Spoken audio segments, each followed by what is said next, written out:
वंशी विभूषितकरान्नवनीरदाभा पीताम्बराधरुणबिम्बफलाधरुष्टा पूर्णेन्दु सुन्दरमुखादरविन्द नेत्रा कृष्णात् परं किमपि तत्त्वमहं न जाने। श्रुतिस्मृतिपुराणानाम् आलयं करुणालयम् नमामि भगवत्पादं शङ्करं लोकशङ्करः। शङ्करं शङ्कराचार्यं केशवं बादरायणम् सूत्रभाष्य कृतौ वन्दे भगवन्तौ पुनः पुनः।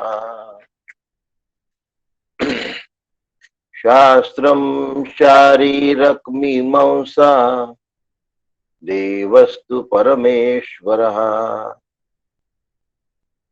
आचार्यः शङ्कराचार्यः सन्तु मे जन्म जन्मनि। कृते श्रीगणकाचार्य त्रेतायां मुद्गलो मुनि द्वापारे भृगुव्यासौ च कलौ तु शङ्करः स्मृतम्। शङ्करः शङ्कराचार्यः सद्गुरु सर्वसन्निभः सर्वेषां शङ्करः सन्तु सच्चिदानन्दरूपिणः।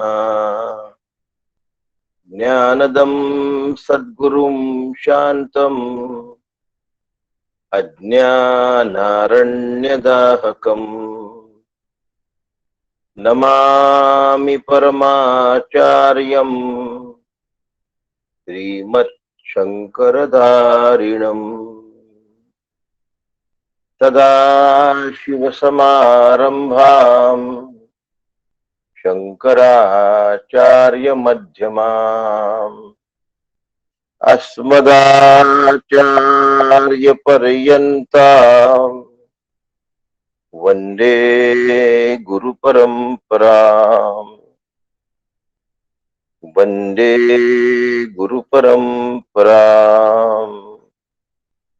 सद्गुरुनाथ महाराज की जय। ओम भद्रं कर्णेभिः शृणुयाम देवाः भद्रं पश्येमाक्षभिर्यजत्राः स्थिरैरङ्गैस्तुष्टुवान् सस्तनुभिर्व्यशेम देवहितं यदायुः।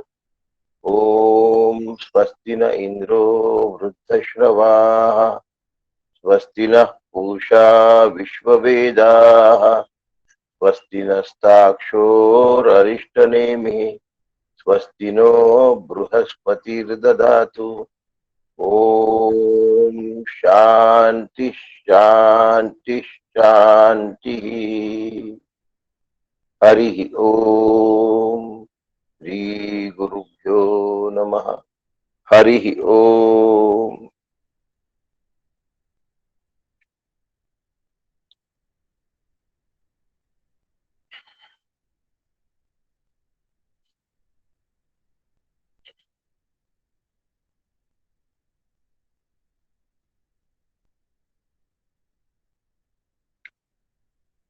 परमपूज्य सद्गुरु डॉक्टर काकांना वंदन करतो।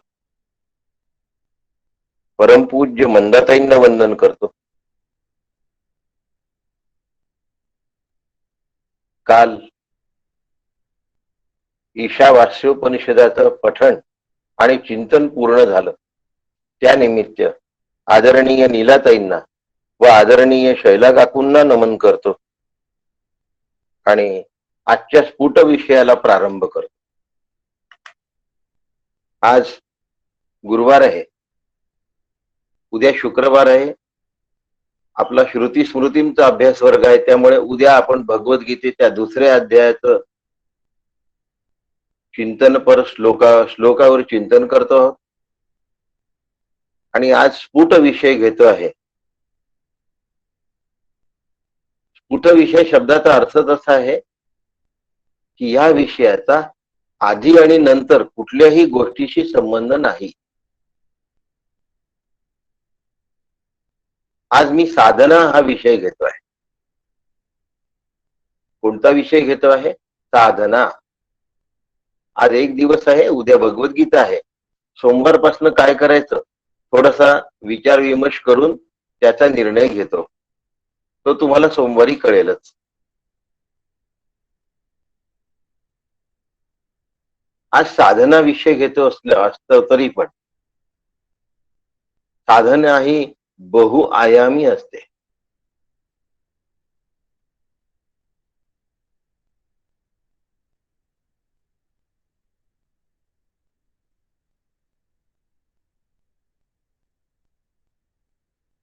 जेवढ्या लक्ष योनी आहेत तेवढ्या लक्ष साधना आहे. म्हणून साधना ही बहुआयामी प्रकार आहे. साधनेचे अनेक प्रकार असू शकतात, विविधांग असू शकतात. त्यामुळे आमची साधना सर्वश्रेष्ठ आणि अन्य साधना कनिष्ठ असा भाव अंतःकरणामध्ये येता कामा नये.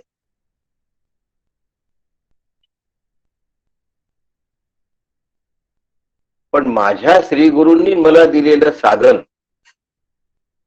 हे माझ्यासाठी सर्वश्रेष्ठ आहे हा भाव शिष्याच्या मनात असलाच पाहिजे. पण दुसऱ्याचं साधन कनिष्ठ आहे असं त्याबरोबर वाटता कामा नये. अर्थवाद आहे. अर्थवादामध्ये आपलं साधन श्रेष्ठ आहे असं वाटण्यात गैर नाही, पण दुसऱ्याचं साधन कनिष्ठ आहे हे वाटणं चुकीचं आहे. एक उदाहरण देतो आणि मूळ विषयाकडे पुन्हा वळतो.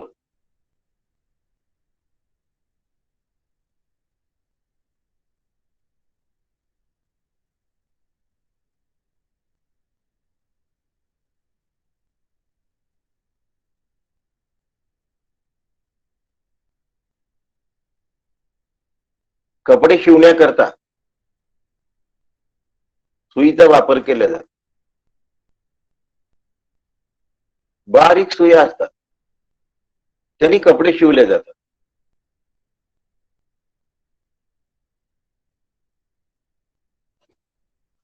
दाभण असतं, त्यांनी पोतं शिवल्या जातात. दाभण शब्द इकडे वापरतात, अन्य लोकांनी आपला अर्थ काढून घ्या बरोबर. दुसरा काही शब्द असेल त्याला तर मोठ्या सुईसारखं जाड असतं, त्याला दाभण म्हणतात. दाभणाने पोतं शिवले जातात. स्वेटर शिवण्याच्या सुया वेगळ्याच असतात.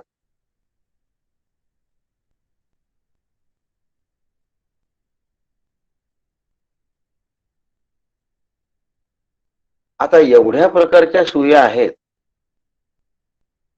यातली कोणती सुई श्रेष्ठ आहे असा आपण विचार करूया. यातली कोणती सुई श्रेष्ठ आहे आणि ह्याचं उत्तर आपल्याला मिळेल. कोणतीच सुई कनिष्ठ किंवा श्रेष्ठ धरल्या जात नाही. कपडे विणायच्या सुईनी स्वेटर विणल्या जात नाही.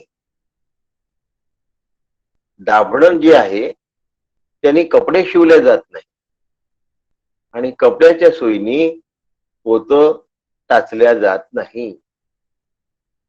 म्हणजे त्या त्या ठिकाणी ते साधन श्रेष्ठ आहे. परंतु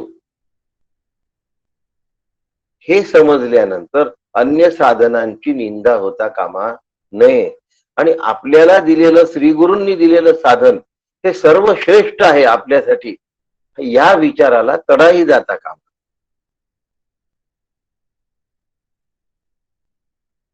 आज मी सोहम साधना हा विषय घेतोय. मी पहिलेही सांगितलं की हा स्फुट विषय आहे. त्यामुळे उपनिषदांचं पठण आधी केलेलं नाही आणि शांती मंत्र सुद्धा दुसरा घेतला. म्हणजे हा ईशावास्योपनिषदाचा भाग नाही, हे पहिल्यांदा तुमच्या लक्षात आलं पाहिजे. कुठलंही उपनिषद देवतेचं आणि साधनेचं प्रतिपादन करत नाही. उपनिषद हे विचाराने ज्ञानाचं प्रतिपादन करणारे असल्यामुळे उपनिषदांच्या लेखनाला ज्ञानकांड असं म्हटलं गेलं आहे. आणि उपनिषद हा वेदांताचा शेवटचा भाग असल्यामुळे त्याला वेदांत म्हटलं गेलं, हा वाच्यार्थ झाला. उपनिषदाने काढलेल्या अर्थाच्या नंतर दुसरा कोणता अर्थ असूच शकत नाही, म्हणून तो अंतिम सत्य अर्थ आहे, म्हणूनही त्याला वेदांत म्हटले जात. अंत, सुप्रीम अथॉरिटी, या अर्थाच्या व्यतिरिक्त या दुसरा अर्थ असूच शकत नाही, या दर्जाचा अर्थ असल्यामुळे वेदांत या अंत मध्ये आता अर्थ काढण्याची प्रक्रिया संपली आहे.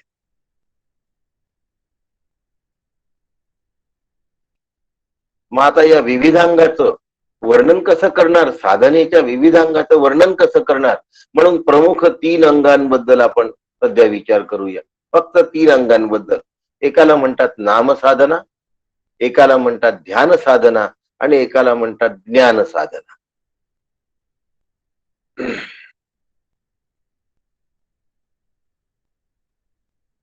असे याचे 3 भाग आहेत.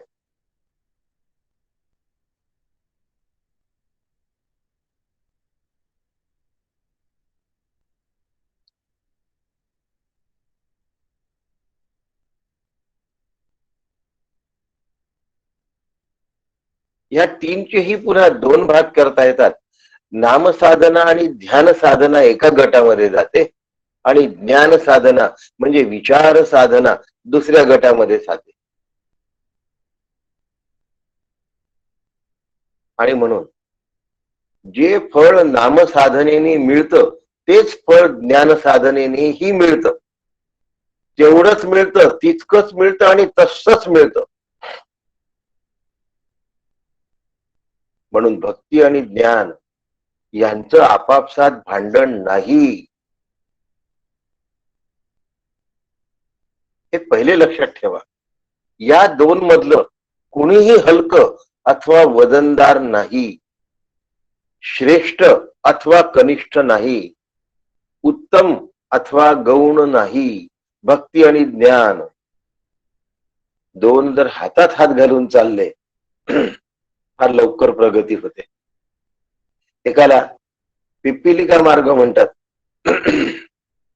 दुसऱ्याला विहंगम मार्ग म्हणतात.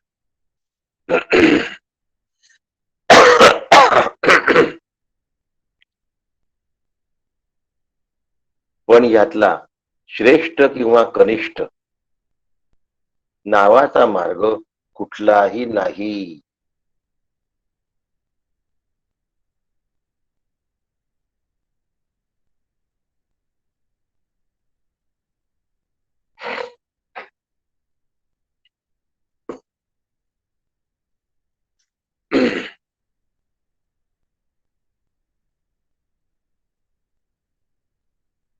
गोविंदजी, 3ऱ्या-4थ्यांदा तुम्ही रेज हँड करताय. 3 वेळा मी तो रेज हँड तुमचा काढलेला आहे आणि आता मी पुन्हा एकदा रिमूव्ह करतो. यानंतर मग तुम्हाला रिमूव्ह करावं लागेल, इलाज नाही राहणार. एकदा मोबाईल सुरू झाल्यानंतर पुन्हा तो मोबाईलला टच करायचं काही कारणच नाही ना 1 तासभर. 3री वेळ होऊन गेलेली आहे. आत्ता 3री वेळ होऊन गेली.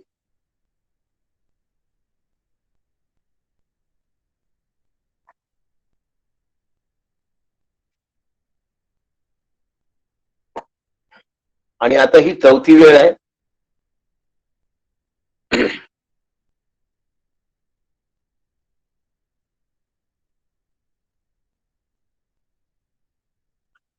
साधनेचे पुन्हा गट करता करता 3 वर आलो आणि 3 मधून आपण 2 वर आलो. एकाला भक्ती मार्ग म्हणतात, एकाला ज्ञान मार्ग, एकाला नाम साधना असं म्हणतात आणि दुसऱ्याला सोहम साधना असं म्हणतात. सोहम ही विचाराची साधना आहे. की विचाराच्या साधनेला वैचारिक महत्व आहे. ही साधना स्थूल नाही,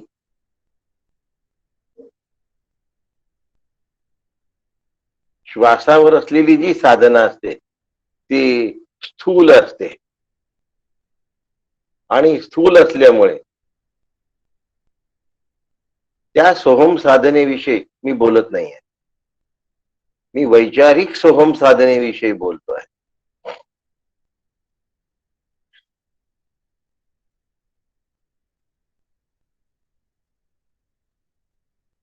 सोहम साधनेला उपनिषदांनी विचाराची जोड दिली. सोहम साधनेला उपनिषदांचा विचार संतांनी जोडलेला आहे. उपनिषदांनी नाही, उपनिषदांचा विचाराची जोड ही सोहम साधनेला संतांनी दिली आहे.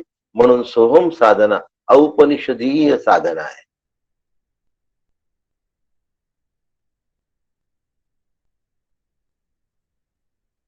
साधनेपूर्वीच्या विचाराला अत्यंत महत्व आहे. काही जणांनी मला प्रश्न विचारला होता की एवढे दिवस झाले आम्ही साधना करतो, मग आता वैचारिक प्रक्रियेची गरज आहे का? आहे, 100% आहे. आम्हाला येतं म्हणून आता त्या गुरुदत्त प्रक्रियेची गरज नाही असं वाटतं उपयोगी नाही. प्रत्येक वेळेला प्रक्रियेची गरज नाही, पण पहिल्यांदा आहेच.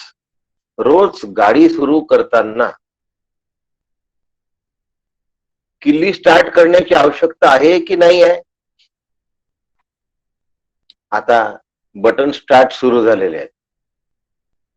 क्लच आणि ऍक्सिलरेटर यांचा ताळमेळ लावला की गाडी सुरू होऊन जाते. पण त्याची गरज आहे की नाही? इनिशिएटिव्ह त्याची गरज आहे आज सुद्धा कार सुरू करताना. तसं पहिल्यांदा प्रक्रियेची गरज आहे. जशी किल्ली सुरू करायची आणि मग कार आयडलिंगला राहते, म्हणजे न्यूट्रलवर सुरू झालेली असते, पण तिने गती घेतलेली नसते, गिअर नसतो टाकलेला. तसं पहिले प्रक्रियेची गरज आहे. या विचार प्रक्रियेला अनन्य साधारण महत्व आहे. याच्यामध्ये सखोलता आहे आणि ही सखोलतेला जोपर्यंत तो साधक पकडू शकत नाही तोपर्यंत त्यांनी केलेली जी सोहम साधना आहे ती बऱ्याच अंशी वरवर राहते.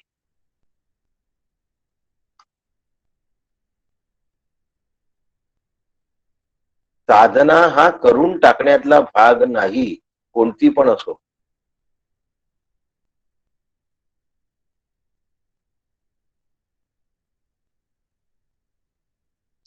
साधना हा होण्याचा भाग आहे आणि होण्याला पुढे सहजता येण्याची गरज आहे. काही नामसाधकांना असं वाटेल की आम्ही चालता बोलता उठता बसता नामस्मरण करतो. निश्चितच असे साधक आहेत की जे करतात आहे, ज्यांच्या माझ्या भेटी झालेल्या आहेत, करतात असे साधना.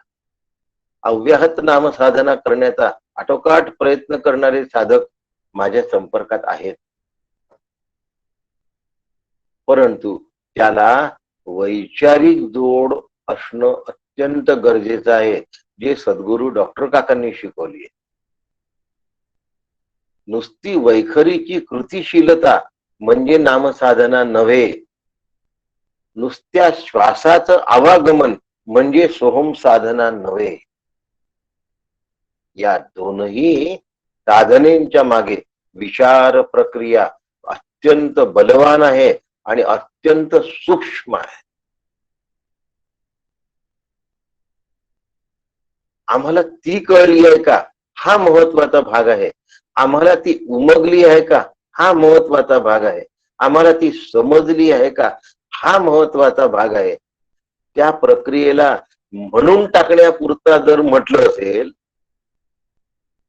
नाम घेऊन टाकण्यापुरता जर घेतलं असेल, तर आम्हाला पाहिजे तेवढा आणि पाहिजे तितका लाभ होत नाही. थोडाफार प्राप्ती होते, पण जीवनमुक्ती, जीव ब्रह्मैक्य इथपर्यंत जात नाही. म्हणून वैचारिक प्रक्रिया, साधना ही विचाराच्या उंचीवर आली पाहिजे.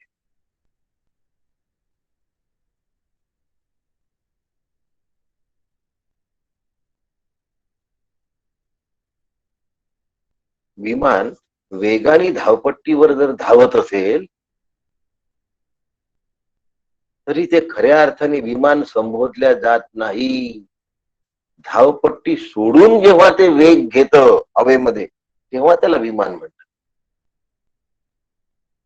धावपट्टीवर जोराने धावत असताना आपण विमान धावताय असं म्हणतो, उडताय असं नाही म्हणत. आणि जे उडतं त्याला विमान म्हणतात. विमान शब्दाची खरी व्याख्या जे उडतं त्याला विमान असं म्हणतात. वैचारिक सूक्ष्म गती हे उडण्यासारखी आहे, एवढ्या गतीने आहे, त्यामुळे ती जमिनीवर नसतेच. म्हणून प्रक्रिया ही वैचारिक आदान प्रदान आहे, श्री गुरूंनी शिष्याला केले.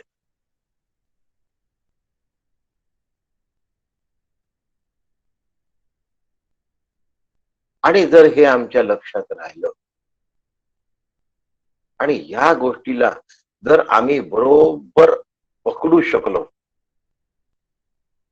काही गोष्टी हाताने सापडत नाहीत, काही गोष्टी डोळ्यांनी दिसत नाहीत, त्या मायक्रोस्कोपच्या खाली कळतात.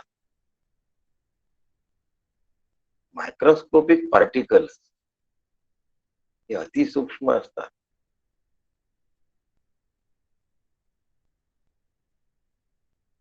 या सूक्ष्मतेचं माऊलींनी केलेलं वर्णन असं आहे की पाऱ्याला धरणं हे जसं महाकठीण आहे. पारियाचा रवा येता परो भूमीवरी यत्न परोपरी साधन आहे. वैचारिक साधन तेवढं सूक्ष्म आहे, पारा त्या मानाने स्थूलच आहे.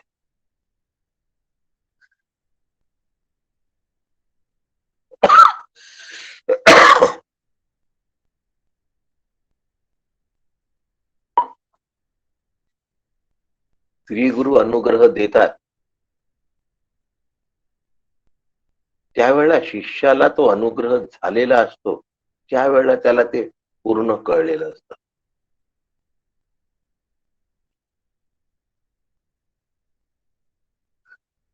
पण साधन ज्ञान झाल्यानंतर गुरूंच्या सान्निध्यातून आपल्या घरी गेल्यानंतर ज्या वेळेला तो ते साधन करतो, त्यावेळेला त्याचं विमान हे गतिमान होतं, पण लवकर जमीन सोडत नाही. लवकर धावपट्टीला सोडत नाही. कारण वैचारिक प्रक्रियेला पकडत असताना, सूक्ष्म प्रक्रियेला धरत असताना स्थूल प्रक्रिया सोडवत नाही आणि म्हणून सूक्ष्म हाती लागत नाही. पारियाचा रवा, पारा जसा हातात धरणं अवघड काम आहे,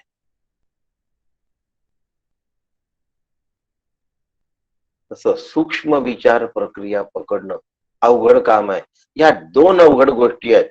एक तर त्याच्यावर पूर्ण विश्वास असल्याशिवाय ती हातात येत नाही, आणि स्थूलाला सोडण्याची हिंमत लागते, धैर्य लागते. म्हणून लवकर साधनेमध्ये रमत नाही, रत होत नाही. म्हणून आत्मक्रीड, आत्मरत औपनिषदीय शब्द आहेत, ते होत नाहीत, लक्षात ठेवा. म्हणून श्री गुरूंनी दिलेल्या साधनावर पूर्ण श्रद्धा पाहिजे आणि सूक्ष्म चिंतन करत राहिलं पाहिजे. गुरूंच्या साधनात, गुरुच्या सान्निध्यात, अनुग्रहकाली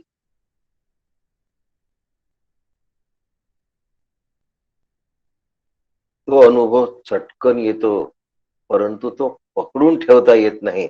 घरी गेल्यानंतर त्या अनुभवाला पुनर्जागृती करावी लागते.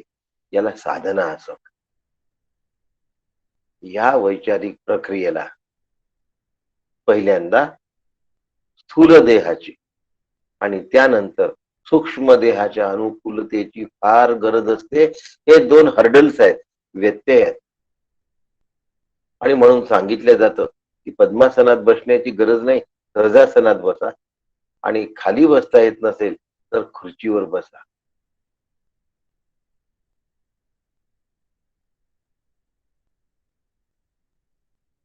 आता आसन हा विषय व्यत्ययाचा उरलेला नाही, म्हणजे पायाला मुंग्या येणार नाही, त्रास होणार नाही. आसन खूप सुखासीन नसावं आणि अत्यंत बोचरं नसावं.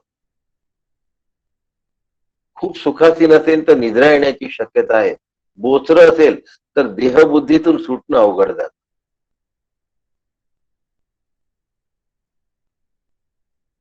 शारीरिक आसनानंतर आता सूक्ष्म देहाबद्दलचा विषय आहे. मन, बुद्धी आणि चित्त.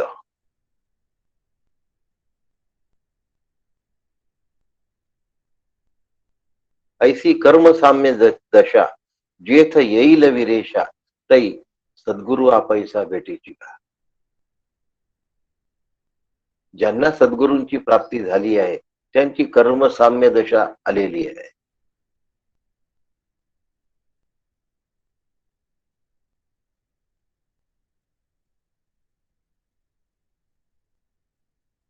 सद्गुरु आपैसा भेटीची का म्हणजे आपोआप आपल्या घरी चालत येतो असा त्याचा अर्थ नाहीये.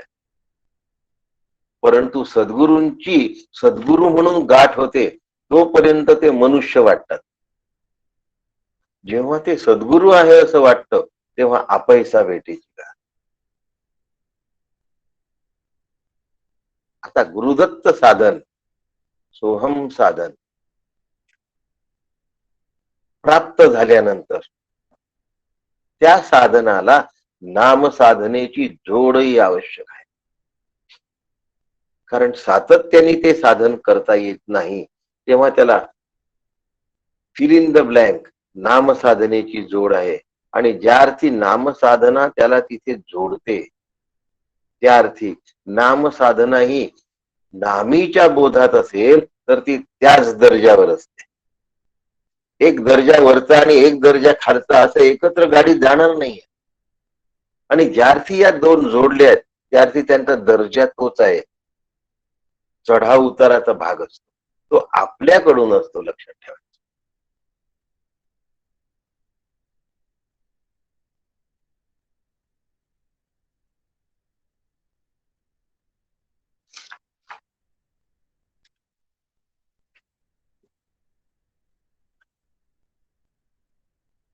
औपनिषदीय साधना ही सोहम साधना आहे.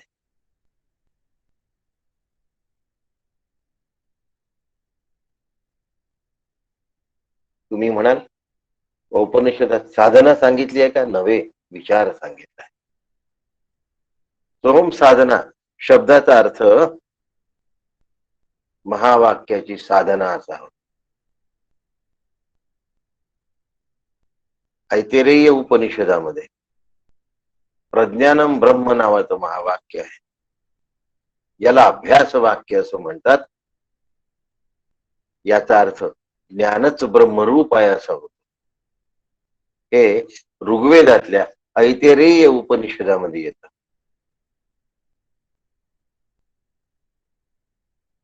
यजुर्वेदातल्या बृहदारण्यक उपनिषदामध्ये अहम ब्रह्मास्मी हे महावाक्य येतं. याला अनुभव वाक्य असं म्हणतात.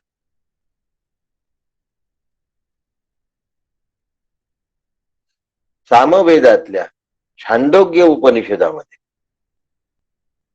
वेद सामवेद उपनिषद छांदोग्य तत्वमसी नावाचं उपदेश महावाक्य येतं.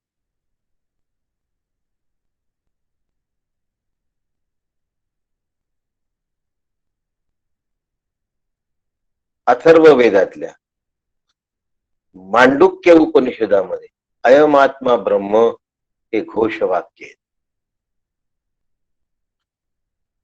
महावाक्य 4, वेद 4,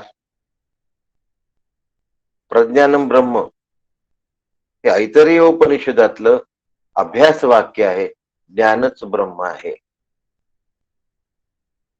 अहम ब्रह्मास्मी हे यजुर्वेदातलं व बृहदारण्यक उपनिषदातलं अनुभव वाक्य आहे. तत्वमसी हे छांदोग्य उपनिषदातलं उपदेश वाक्य आहे.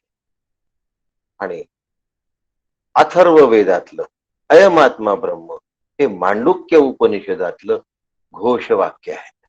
एकाला अभ्यास वाक्य म्हटलंय, एकाला अनुभव वाक्य म्हटलंय, एकाला उपदेश वाक्य म्हटलंय, एकाला घोष वाक्य.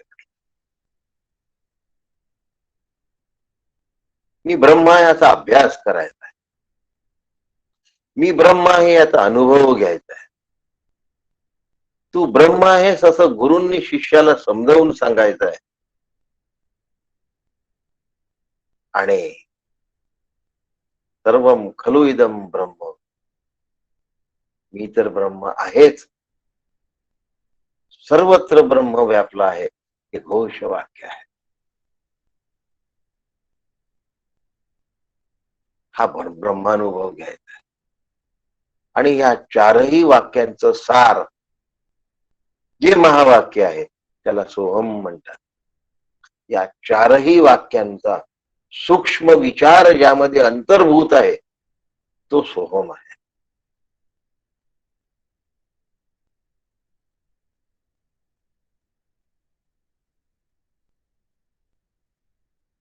सहा शब्दाचा अर्थ तो असा होतो आणि अहम शब्दाचा अर्थ मी असा होतो. सहा शब्दाचा अर्थ तो असा होतो, अहम शब्दाचा अर्थ मी असा होतो, सहा शब्दाचा अर्थ ब्रह्म असा होतो. स नंतर 2 टिंब, 6 तीक्ष्ण नाही.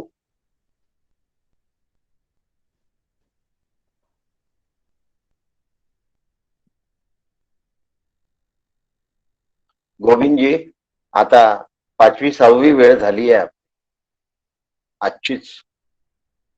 तुम्हाला मी रिमूव्ह केलाय. ऐकायचं की नाही तुम्ही ठरवा, पण व्यत्यय नका येऊ देऊ.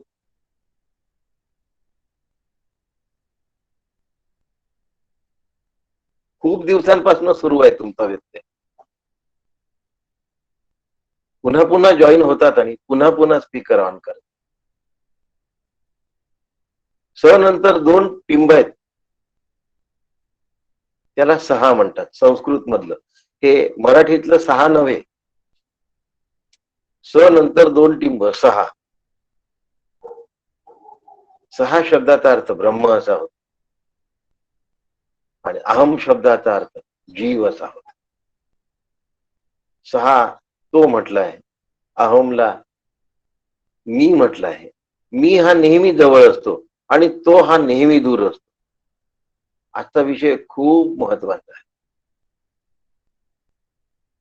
तो हा नेहमी दूरचा असतो आणि मी हा नेहमी जवळचा असतो. म्हणून श्री गुरु सांगतात तत् त्वम असी. तत् म्हणजे ब्रह्म, तू ब्रह्म आहेस असं सांगतात. श्री गुरूंनी त्याला जवळ आणलं. उपनिषदांनी त्याला तत्वमसी इथपर्यंत आणलं, पण श्री गुरूंनी त्यांना सोहमवर आणलं. तो तू आहेस, तूच ब्रह्म आहेस. आता श्री गुरु सामर्थ्यानिशी आदेश देतात आहे, तू ब्रह्म आहेस. आणि शिष्याला हे लक्षात ठेवलं पाहिजे, मी ब्रह्म आहे. शिष्याच्या हे पक्क लक्षात राहिलं पाहिजे, मी ब्रह्म आहे.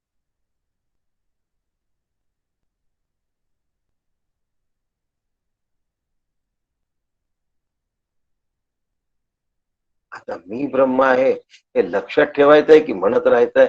म्हणत नाही राहायचं. म्हणून सोहम साधनेमध्ये सोहम सोहम सोहम सोहम असं अनेकदा म्हणत नाही राहायचं.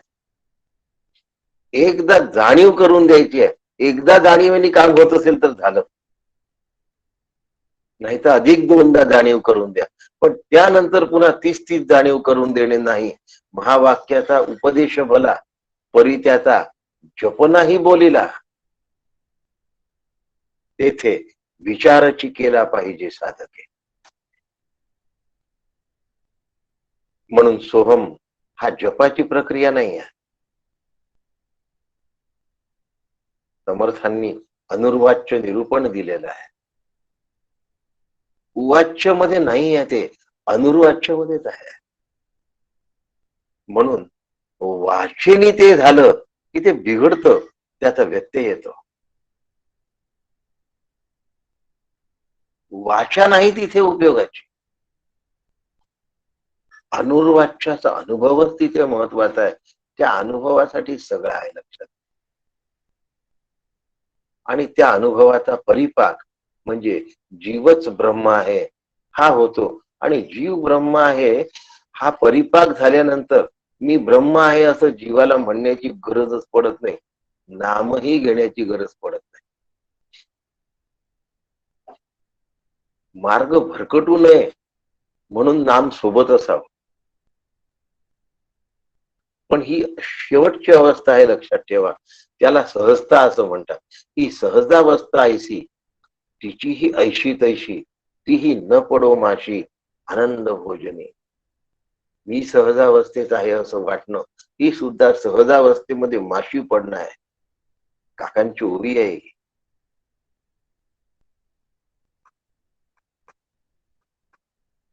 सूक्ष्म साधन करण्यासाठी करणीय प्रक्रिया सुद्धा सोडून द्यावी लागते.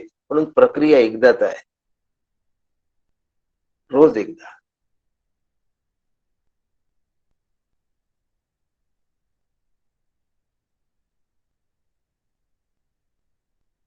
आणि ही क्वांटम जंप, याला आपण छलांग म्हणू किंवा याला विमानाची झेप म्हणू, धावपट्टी सोडलेली आहे. सोपं नसतं लक्षात ठेवा. कमीत कमी धावपट्टीमध्ये आकाशात झेप घेणं, याला कुशल वैमानिकाची गरज असते. धावपट्टी केवढी आहे हो? विमान जहाजावर आहे. कुठे आहे विमान? जहाजावर आहे. जहाजाची बाउंड्री संपायच्या आधी विमानाने आकाशात झेप घ्यायची आहे, नाही तर समुद्रात कोसळेल.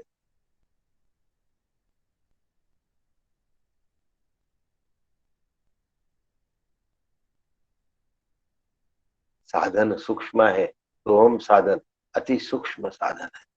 वैचारिक साधन अति सूक्ष्म साधन आहे. आणि म्हणून इथे श्रीगुरूंशिवाय अवलंब करता येत नाही. स्थूलतेमध्ये आपले ज्ञानेंद्रिय मदत करू शकतात, पण सूक्ष्मतेमध्ये ज्ञानेंद्रियांची मदत होत नाही. कारण इंद्रिया नेणता भोगी जे जिथे आहे, नाही ध्रुवेण प्राप्यते ही अध्रुवम तत् अकृत्रिम आत्मा कृत्रिम साधनेने प्राप्त होत नाही. म्हणून सोहम साधना कृत्रिमतेमध्ये असते, तोपर्यंत अकृत्रिम ब्रह्म सापडण्याची शक्यता नाही. लक्षात ठेवा. त्याला सहजता येण्याची गरज आहे, आणि सहजतेसाठी सातत्याची गरज आहे, आणि सातत्यासाठी श्रद्धेची गरज आहे. अडचणी सांगणं फार सोपं असतं. काय करू? शक्य झालं नाही. काय करू? शक्य होत नाही. हे म्हणणं फार सोपं. प्रपंचात अशक्य गोष्टीला शक्य करून दाखवण्याचा चंग बांधलेला असतो, जे प्रारब्धाधीन आहे. ते शक्य होणार की नाही हे आधी विधी लिखित ठरलेलं आहे. असं ठरलेलं असताना सुद्धा ते मी शक्य करून दाखवील, म्हणून माझ्यातला मी उसळून आलेला असतो. आणि परमार्थामध्ये नाही जमत तर असू दे,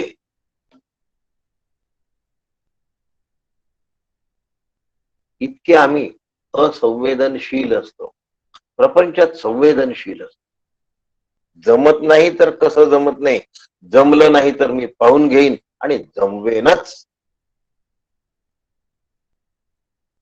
नाही येत का माझ्या मुलाला, मी त्याची ट्युशन लावेन.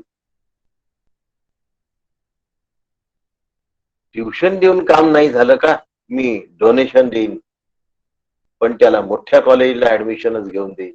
प्रपंचामध्ये सगळं करायची तयारी आहे, आणि परमार्थामध्ये साधन करायला वेळ नाही सांगताना सुद्धा लाज नाही वाटत.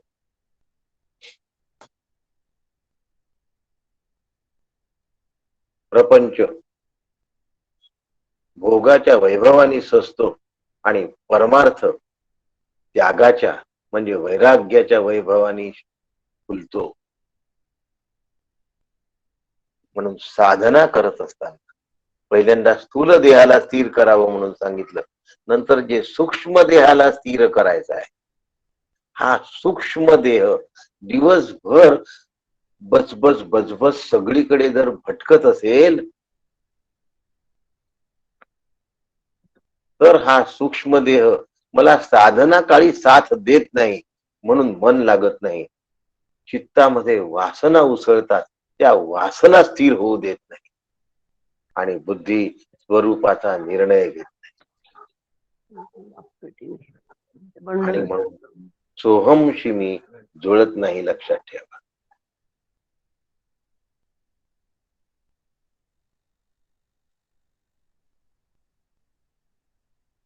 काय करावं, आमचं साधनेतच मन लागत नाही.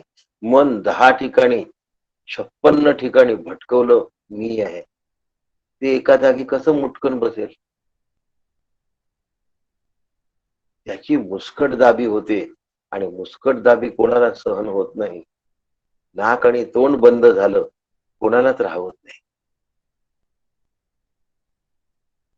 म्हणून माझ्या दिवसभरातलं वर्तन हे शुद्ध असावं आणि आवश्यक तेवढंच असावं.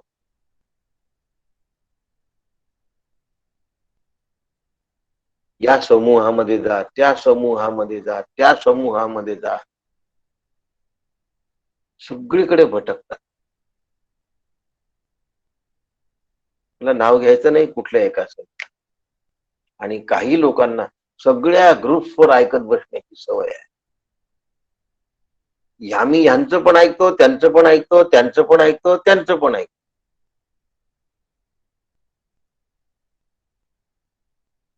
अरे डॉक्टर काकांचं जरी तुम्ही लोकांचं ऐकत असले, विषय भिन्न भिन्न आहेत ना, आणि तुमच्या डोक्यात त्यातलं एक सार उचलून घेण्याची क्षमता आहे का? मग सोहम साधनेमध्ये अंतःकरण एकाग्र कसं होईल? अनेकाग्र मन एकाग्र कसं होईल?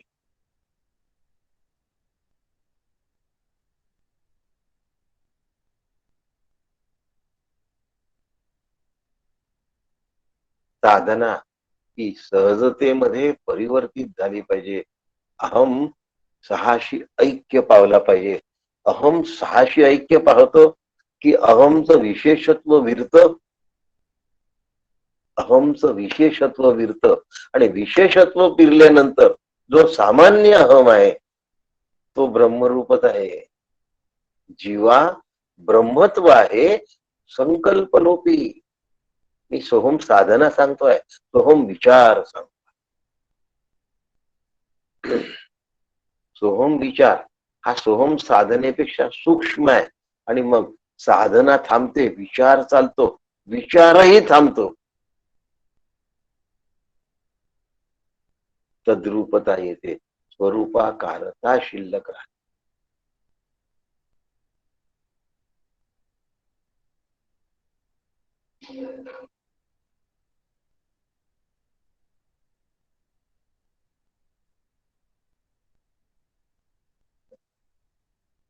हे परत सांगता का? निशब्द स्थिती असते, आणि ही निशब्द स्थिती अनुभवण्याचा विषय आहे, शब्दांचा विषय नाही.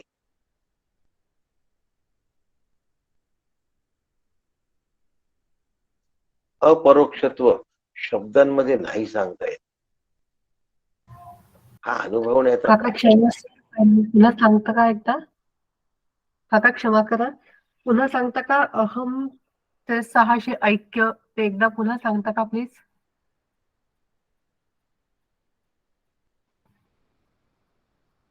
मला तसेच्या तसे शब्द सांगता येणं कठीण आहे. आतमधून जे सुचलं ते सांगून दिलं होतं. सांगतो हो पुन्हा, पण हो शब्द बदलतील नक्कीच आता.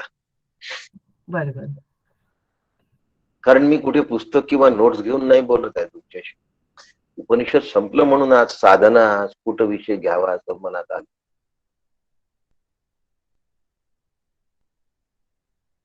दिवसभर अंतःकरणाची जी भटकंती असते,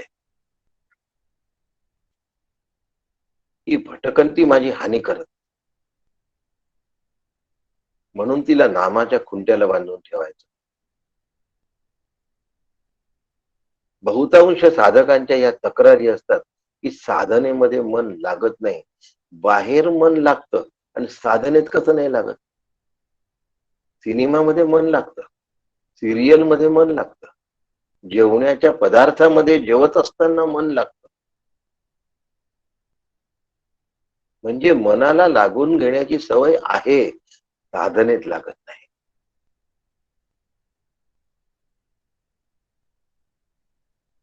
तन्मयानंद महाराज नावाचे एक सत्पुरुष होते. त्यांनी म्हटलं होतं की माशी कुठे बसत नाही ते सांग. मी म्हटलं नाही मला एकदम असं सुचणार. तर म्हणे चांगल्या वस्तूवरही बसते आणि घाण वस्तूवरही बसते, पण विस्तवावर बसत नाही. विस्तवावर जर ती बसली ना तर ती नष्ट होऊन जाणार आहे.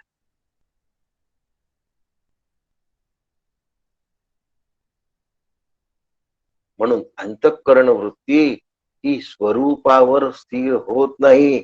कारण तिथे स्थिर झाली तर अंतःकरण वृत्ती संपून जाणार आहे. आणि याचं भय असतं त्या अंतःकरण वृत्तीला. ती वृत्ती माईक आहे म्हणून ती स्वरूपाकार होत नाही. पटकन तुम्हाला बाहेर घेऊन जाते. कुठे नेते तुम्हाला बाहेर? जे तुम्हाला आवडतं तिथे नेते. कुठे नेते तुम्हाला बाहेर? लहान मूल असलं आणि मोठ्या माणसाचा त्यांनी बोट धरलं आणि ओढायला लागला, कुठे नेईल? घसरगुंडीवर नेईल. बगीच्यामध्ये घोडे असतात, उंट असतात, अशी खेळणी असतात, तिथे घेऊन जाईल. बरोबर तुमचा हात धरून ते तिथेच नेईल. कारण ते ती त्याला जागा आवडते. तशी माझ्या अंतःकरण वृत्तीला विषय अतिशय प्रिय असतात.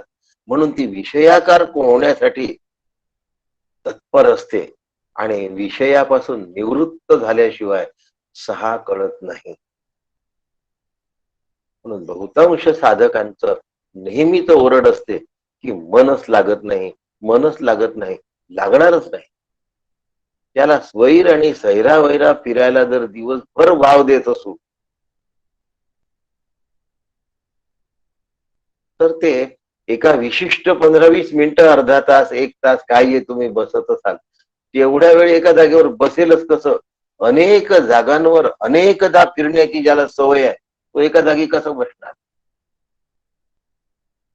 त्याला एका जागी बसवायची सवय केली आहे का? एक बारीक मुद्दा मांडतो. सिरियल मध्ये केली आहे, सिनेमामध्ये केली आहे, पण लक्षात ठेवा सिरियल आणि सिनेमा यांच्यामध्ये सुद्धा विषय क्षणाक्षणाला बदलत असतात.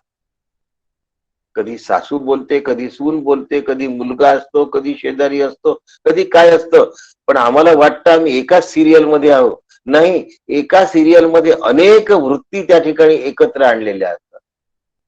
आणि साधना ही एकाकार आहे, एका वृत्तीची पण नाही आहे. अनेक वृत्तींना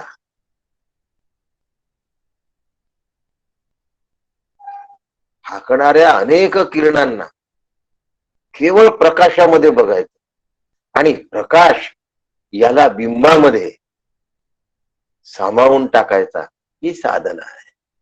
परतोनी पाठीमोरे ठाके आपण या आपण पे देखे, देखत खेव ओळखे ते वस्तुगामी तो मी आहे. भावे आपणासी आपण या नाव ज्ञान.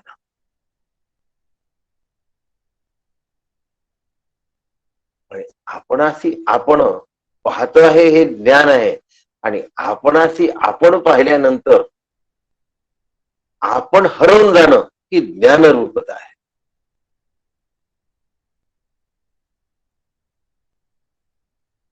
जे काही सांगतोय ना ते पुन्हा पुन्हा पुन्हा पुन्हा सारखं सारखं ऐका. आमचा पाय कुठे घसरून गेलेला असतो हे आम्हाला कळत नाही. घसरून गेलेला शब्द मी चांगल्या अर्थाने वापरतोय. वृत्ती स्वरूपाकारतेला सोडून अन्यत्र जाणं याला पाय घसरणं असं म्हणतात अध्यात्मात. व्यवहारातलं पाय घसरणं विषय बोलत नाहीये. वृत्ती स्वरूपाकारतेला सोडलं, घसरला. सकया तुझी येणी उद्देशे भेटावया जीव उल्हासे. पण गड्या अडचण आहे. सिद्ध भेटी विसकुसे ऐतिया बी. साधना कोणतीही असू द्या, नाम ध्यान तत्वज्ञान, वृत्ती घसरता कामा नये. वृत्ती अन्यत्र फाकता कामा नये. बाहेर पांगलेली वृत्ती एका ठिकाणी आणायची आहे आणि एका ठिकाणी असलेली वृत्ती बाहेर न्यायची आहे. याला प्रपंच असं म्हणतात. बाहेरची वृत्ती पांगलेली आत आणून ठेवायची आहे, याला परमार्थ असं. डायव्हर्जंट रेज आणि कॉन्व्हर्जंट रेज, जेव्हा ते कॉन्व्हर्जंट असतात त्यावेळेला ते एका बिंदूवर पडतात आणि म्हणून सूर्य किरणासमोर भिंग ठेवलं तर ते कागद जाळून टाकत. एवढी शक्ती त्याच्यामध्ये तयार. म्हणून साधना करत असताना आत ऊर्जा तयार होते, पण त्या ऊर्जेकडेही लक्ष देऊ नका, कारण त्या ऊर्जेचा अधिष्ठानही मीच आहे. ते मी आहे. सहा अहम.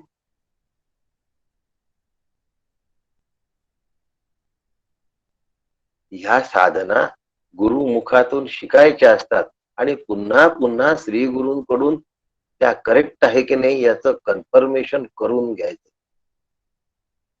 गुरूंशी बाष्कळपणे गप्पा करणं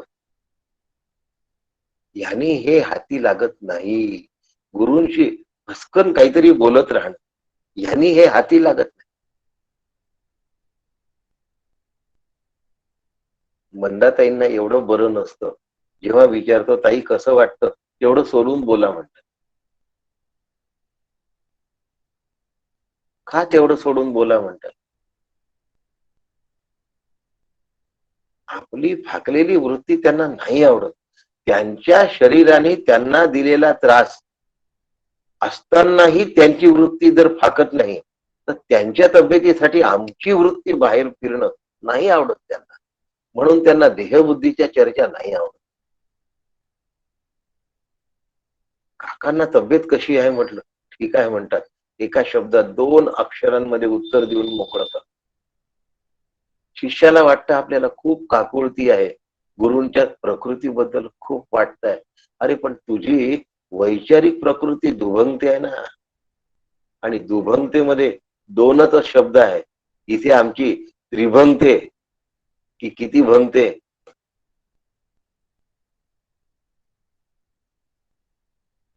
म्हणून समर्थ दुश्चित्त निरूपण सांगतात. दुः शब्दाचा अर्थ 2 असा घेऊ नका, स्वरूप आणि जगत. स्वरूप आणि विषय, अनेक विषय आले दुः शब्दामध्ये. मराठीमध्ये एक वचन आणि अनेक वचन आहे. या दुः शब्दाचा अर्थ अनेक वचन असा. नाही आवडत संतांना, प्रकृतीच्या चर्चा नाही आवडत संतांना, कारण स्वरूपाला झाकण लागतं, पांघरुण लागतं. हिरण्मयेन पात्रेण उशी परियुषितम चयत. ते 5 पेज आम्हाला उघडून साधना करता आली पाहिजे, तेव्हा सच्चिदानंद रूप होत आहे. ते स्वरूप मी आहे या ठिकाणी शब्द नाहीत होत. म्हणून साधना निशब्दतेत नेली पाहिजे, नाही गेली पाहिजे. न नाही ग. एकाएकी जाणार नाही, 2-5 वर्षात जाणार नाही. तत्काळ जात असेल तर निद्रा आली म्हणून समजा.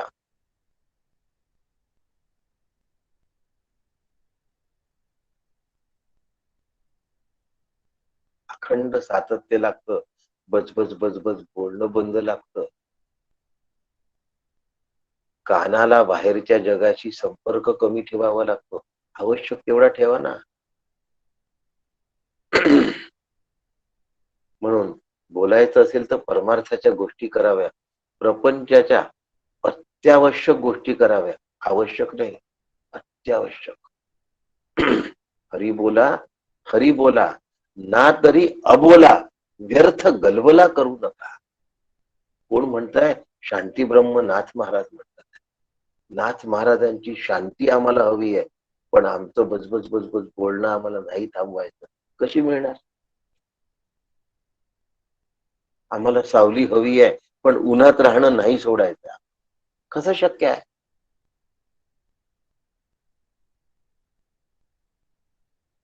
संतांनी सांगितलं त्याच मार्गाने जावं लागेल. दुसऱ्या मार्गाने नाही नाही नाही. साधना हा गंभीरतेचा विषय आहे आणि या विषयामध्ये फार कमी शिष्य उड्या मारतात.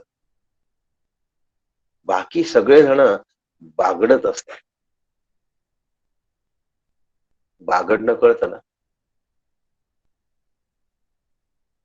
लहान मुलांनी बागडलं ना तर बरं असतं, पण आयुष्य बागडण्यात जाणं चांगलं नाही.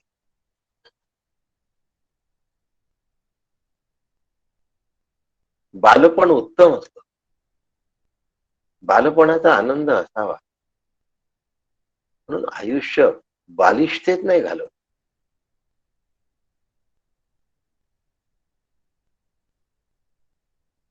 जी पथ्य पाळायला पाहिजे ती पाळायलाच पाहिजे. ती न पाळली, ती न पाळली नाश होतो. पुनरपि जननम पुनरपि. एका भारतीय सैनिकाबद्दल सांगतो. अतिशय मोलाच्या ठिकाणी ते जाऊन पोहोचले होते आणि क्रोल करत गेले होते. म्हणजे या घुटण्यावर असं असं करत त्यांनी 37 किलोमीटरचा परिसर नुसता घुटण्यावर क्रॉल करून काढला होता. 37 किलोमीटर. झाडं झुडपं, साप, विंचू, काटे कशाची पर्वा न करता. आणि ज्या वेळेला जवळ जाऊन आक्रमण करायच्या थोडा आधी त्याला इतका खोकल्याचा त्रास झाला की त्याला तो सहन होत नव्हता. आणि तो खोकला असता तर त्याच्या बरोबरचे सगळे सैनिक मरून गेले असते आपल्या भारताचे.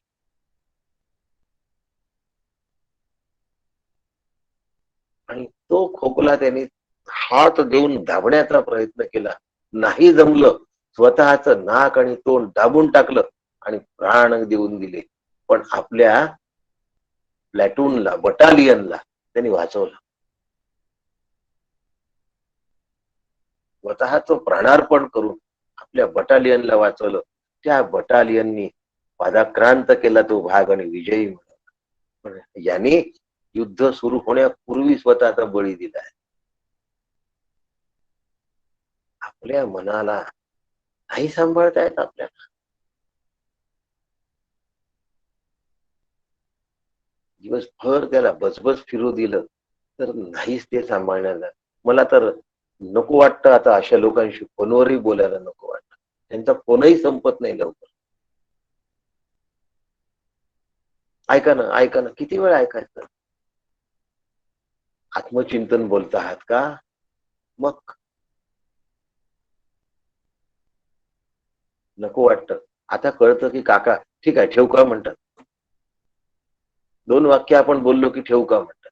किती बरोबर आहे त्या काकांचं हे. आमचं आत्मचिंतन व्हावं अशी तळमळ असते. त्यांना कंटाळा आला म्हणून ठेवू का नाही म्हणत.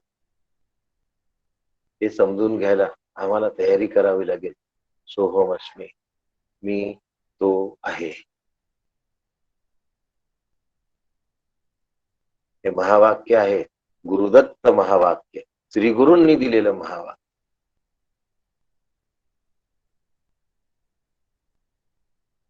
आणि हे माझं अनुभव वाक्य आहे.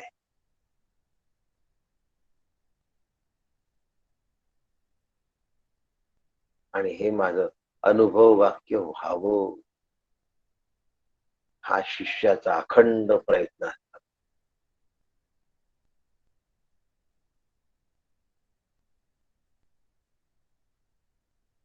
अशा पद्धतीने सोहमता वैचारिक सूक्ष्म अभ्यास मला करता आला.